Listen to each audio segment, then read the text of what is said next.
টাকা দিয়ে ছাই কিনে খাওয়ার গল্প শুনেছেন কখনো?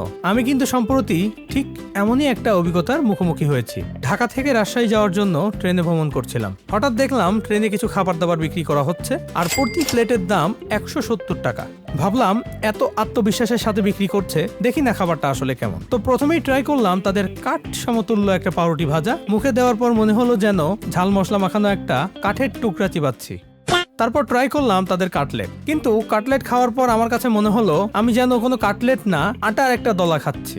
সাথে ছিল মৌরির বেশ স্ট্রং একটা ফ্লেভার, যেটা পুরো জিনিসটাকে আমার কাছে আরো অদ্ভুত করে তুলেছিল।